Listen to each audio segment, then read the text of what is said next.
Hello everyone, स्वागत है आप सभी का आपके अपने यूट्यूब चैनल में जिसका नाम है बायोलॉजी कॉन्सेप्ट। और बच्चों, आप लोगों की पढ़ाई सबकी अच्छी चल रही होगी और इसी पढ़ाई में हेल्प करने के लिए आज मैं आपके लिए लेकर आई हूँ एक बहुत इंपॉर्टेंट टॉपिक जो अक्सर एग्जाम्स में पूछा जाता है। उस टॉपिक का नाम है मेंडल्स लॉ ऑफ इनहेरिटेंस। बच्चों, मेंडल ने जो लॉ दिए थे, वो उस एक्सपेरिमेंट्स किए थे, वो किए थे पाइसम सेटाइवम यानी कि मटर के पौधे पर उसने एक्सपेरिमेंट्स किए थे, हाइब्रिडाइजेशन करवाया था।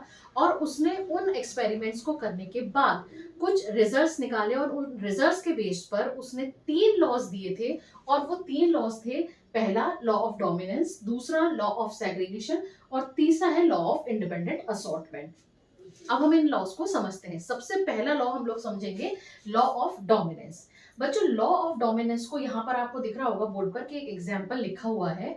इसमें मैंने लिखा है प्योर टॉल प्लांट को क्रॉस कराया है प्योर ड्वार्फ प्लांट से, और F1 जनरेशन में यानी कि फर्स्ट फीलियल जनरेशन में हमें टॉल प्लांट मिला है।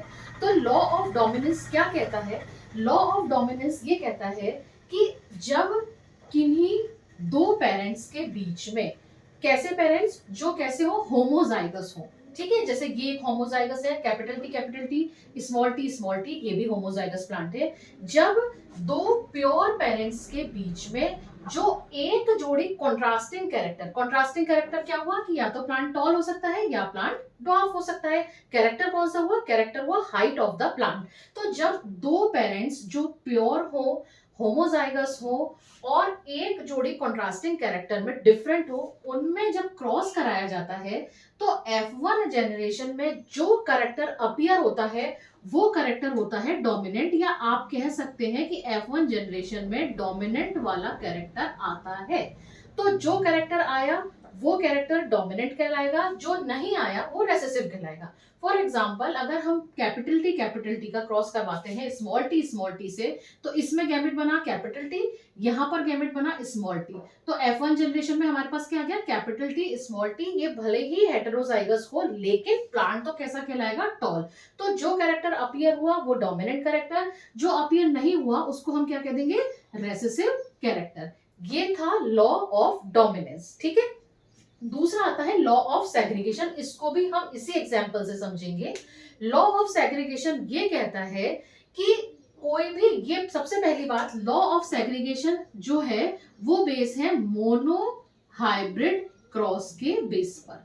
लॉ ऑफ सेग्रीगेशन जिसको हम law of purity of gamete भी कह सकते हैं। यहां पर मैं नीचे और लगा के लिख रही हूं, यहां पे लिख रही हूं और।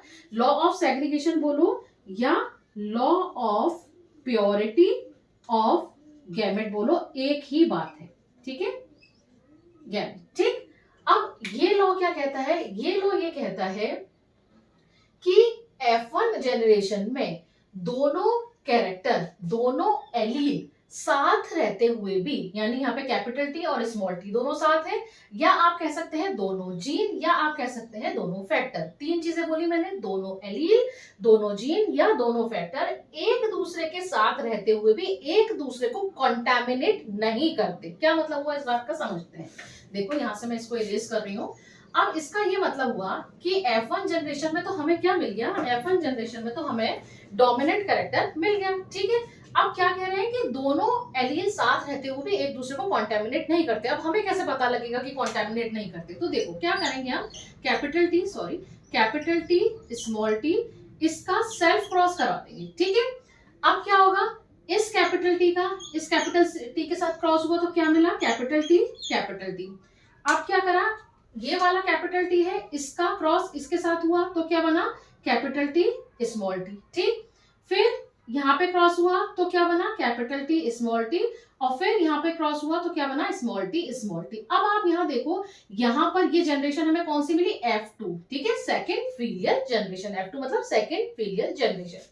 अब आप यहाँ देखो कि यहाँ पर हमें ड्वार्फ प्लांट मिल गया।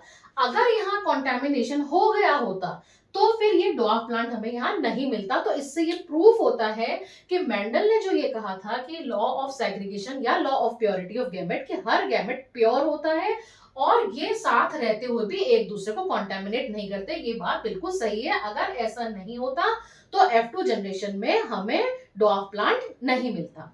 ये था लॉ ऑफ सेग्रीगेशन। अब हम आते हैं तीसरे लॉ पर।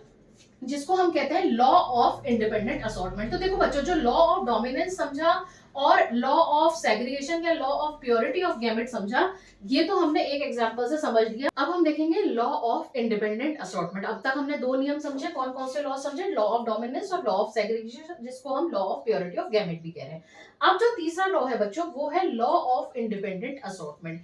ये लॉ सबसे पहली बात किस पे बेस्ड है, डाई हाइब्रिड क्रॉस के रिजल्ट्स पर बेस्ड है। ये लॉ क्या कहता है कि जब भी दो या दो से अधिक जोड़ी कॉन्ट्रास्टिंग कैरेक्टर हैं, तो वो एक जनरेशन से दूसरी जनरेशन में इंडिपेंडेंटली मूव करेंगे। इंडिपेंडेंट असॉर्टमेंट यानी इंडिपेंडेंटली मूव करेंगे। कैसे समझते हैं, देखो यहां पर आपको एग्जांपल दिख रहा है जिसमें क्या करा है मैंने, राउंड येलो सीड्स लिए हैं, उसका क्रॉस कराया है रिंकल्ड ग्रीन। अब यहाँ पे दो कैरेक्टर कौन कौन से हो गए, एक तो शेप ऑफ द सीड हो गया कि वो तो या तो राउंड हो सकता है या रिंकल्ड हो सकता है। दूसरा क्या हो गया, कलर ऑफ द सीड, या तो वो येलो होगा या फिर वो ग्रीन होगा। जब कैपिटल से लिखा है वो सारे क्या है, डोमिनेंट है, यानी राउंड कैरेक्टर डोमिनेंट है किस पर, रिंकल्ड पर, और येलो कैरेक्टर डोमिनेंट है किस पर, ग्रीन कलर पर। ठीक है, तो F1 जनरेशन में हमें क्या मिला, F1 जनरेशन में हमें मिला capital R small R capital Y small Y. अब हम इससे गैमेट्स बनाएंगे, तो देखो कैसे गैमेट्स बनेंगे। अब जब हम इसकी सेल्फ क्रॉस कराएंगे तो हमें क्या करना पड़ेगा, पहले गैमेट्स बनाने पड़ेंगे। अब देखो ये कैपिटल आर इस कैपिटल वाई के साथ जा रहा है, ठीक है, ये कैपिटल आर इस स्मॉल वाई के साथ जा रहा है, तो हम लिख देंगे इस तरीके से कैपिटल आर स्मॉल वाई।